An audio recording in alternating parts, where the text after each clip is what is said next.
Yeah, a little more. No, for real. Man, look at this fucking bullshit. This is all I fucking made today in tips. You fucking assholes. Just because I drive a fucking convertible does not mean I'm fucking rich. Next person who doesn't give me a fucking tip, I'm gonna put my tip out and gnaw your pee. I'm gonna be talking about the time where I met up with a 12-year-old. So who exactly is Lil Ma? M. Lamar Cruz, better known as Lil Ma, is a guy in his mid-20s from South Carolina, appears to be just another aspiring rapper or TikTok creator, a pizza delivery driver trying to make a name for himself. But behind those viral memes and his rise to fame lies a story that takes a darker turn. Springfield Police, open the door now!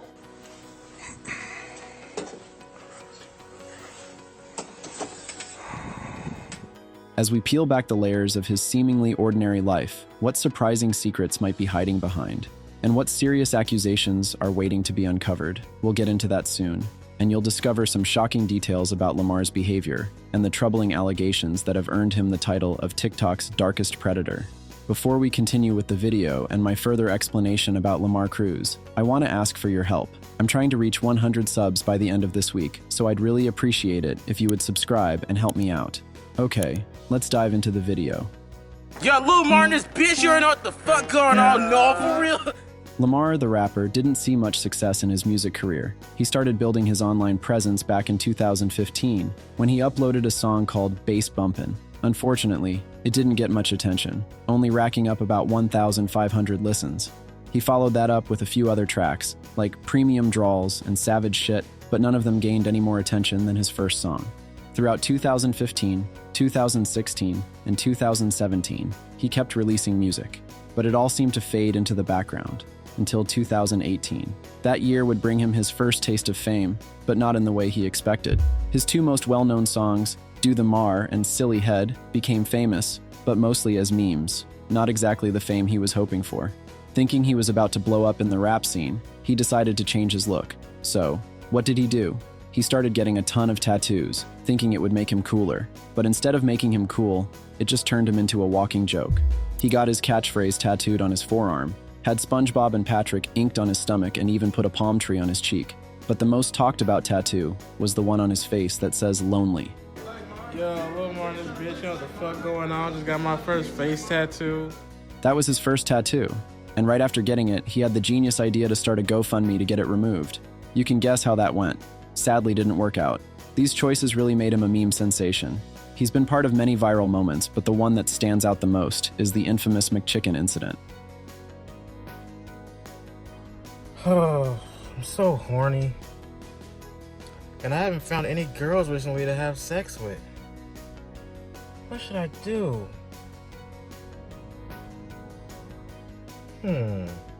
A few years ago, a video went viral of Lamar getting way too much with a McChicken sandwich. Seriously, it was wild. Friends would send the video to each other, saying it was the funniest thing ever, only for them to click and witness this wild scene, something that was just too bizarre to forget. Than any female or male that I've been with, I swear to God. Man. I know y'all gonna call me weird and shit, but I don't care. That was amazing. And this McChicken video is infamous, and will definitely go down as one of Lamar's most unforgettable moments.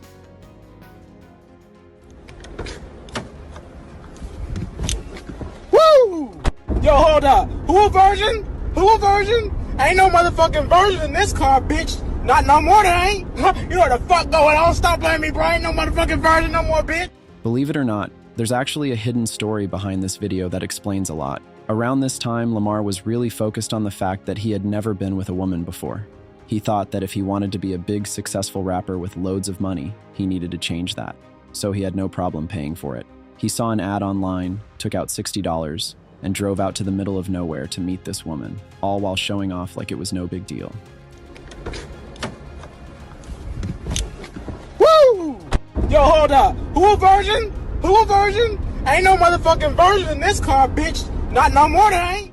As it became his second most viral moment, where he proudly boasted that his first time with a woman cost him $60 and that the rest of us were lame for not living like he did. Little did anyone know, this would lead Lamar down a very disturbing path.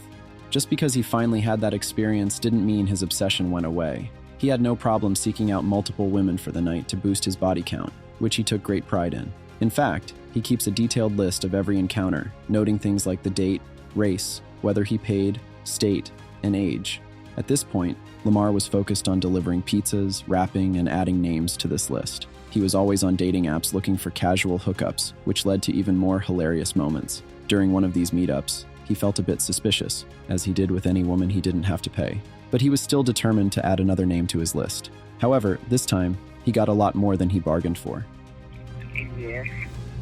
But no, come to the car first so I can see what you look like. Alright. Alright. Oh shit, I think that's them in this SUV right here. Hold on. Oh yeah, that's him. The end of that clip really shows why Lamar acts the way he does. For him, having a high body count is the ultimate sign of being cool and successful. He doesn't care what anyone says online. All that matters to him is that his number is bigger. At this point in his life, Lamar had become pretty famous online, mostly for the wrong reasons. Between the McChicken video and those other clips, a lot of people knew who he was, but it wasn't a good look. Unfortunately, this attention also led to more reckless driving incidents in the months that followed.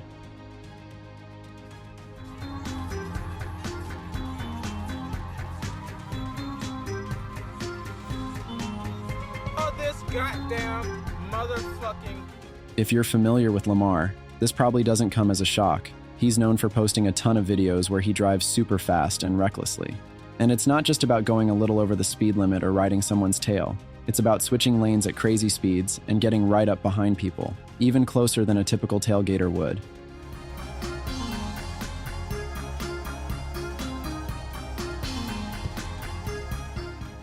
Even though Lamar doesn't see himself as a reckless driver, it's pretty clear that he is one.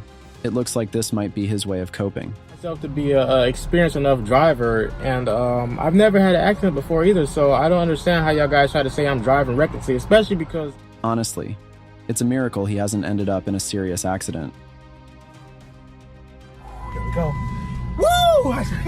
Bitch really thought she was gonna be able to live with me. Stupid, dumb thought. The next part of this story is pretty shocking. Lamar once left a homeless woman in a tough spot. Lamar drove an hour and a half to pick up a homeless woman, all for the purpose of sleeping with her. To get her to come along, he told her he had a place for her to stay. But when they arrived, the so-called place turned out to be nothing more than an abandoned house. Baby, I don't understand it. I can't stand it. My heart can't take this damage. I don't understand it. After he was done with his business, Lamar drove the woman to an abandoned house. They walked up to the door, and that's when he claimed he had left his keys in the car. But instead of coming back, he got in his car, sped off, and never saw her again. You can just wait here, I'll go get it.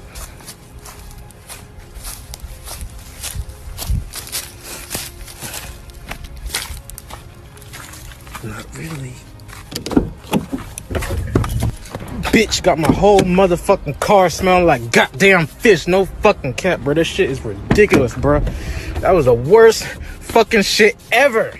When people asked him about it later, he acted like, I haven't been able to find one girl in the past 20 years. Like, this shit doesn't make any fucking sense.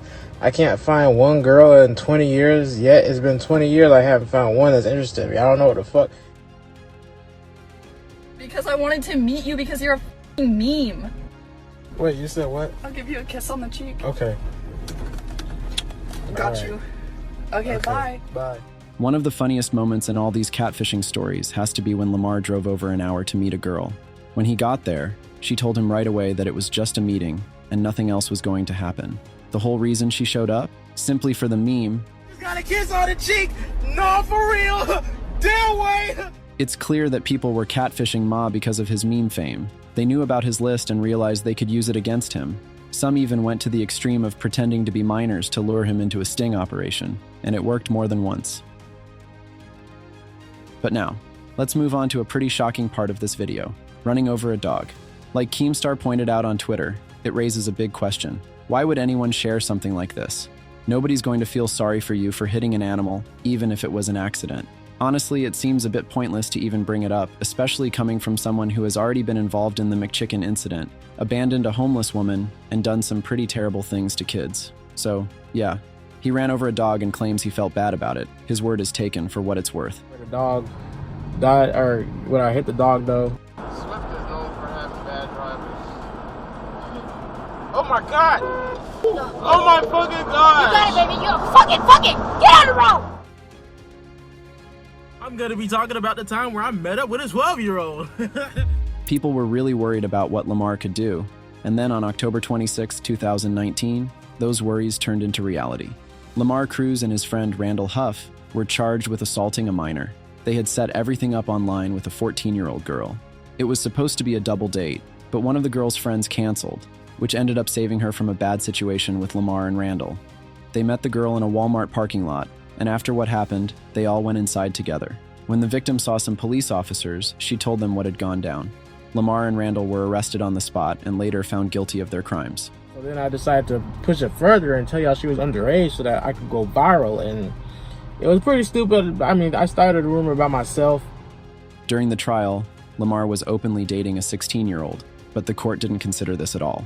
No charges were brought against him for that, and it didn't seem to affect the outcome of his trial. What's really concerning is that Lamar was charged as a youthful offender in 2019, even though he was 19 years old, a legal adult, while his victim was much younger. The courts seemed to go easy on him by classifying him this way, which felt like a major mistake for someone involved in such a serious crime. In the end, he only served 4 months in jail. His lawyers argued that he was working on getting a CDL and that this was one of his first offenses, which helped him get such a light sentence. He was locked up in 2021 and released in 2022. And can you believe one of the first things he did when he got out? He started messaging more minors. The punishment he faced is a clear failure of the United States criminal justice system. Lamar hasn't changed at all. He still has the same troubling interests and goals. Even after spending time in jail, he showed no signs of remorse and just went back to his old ways. Looking into Lamar reveals just how deep and disturbing this story really is. Many may have heard of Lamar and the things he's done, but not everyone realizes he's the McChicken guy or the subject of various memes. The true extent of his depravity is shocking, considering he has been involved in awful behavior for over a decade and shows no signs of stopping. He remains the same person he was years ago, especially on TikTok. Yet, Lamar appears almost immune to the negativity, finding comfort in the ever-growing length of his list. So, what do you think about Lamar's actions and how he was treated by the justice system? Did he get the right consequences for what he did? Feel free to share your thoughts in the comments.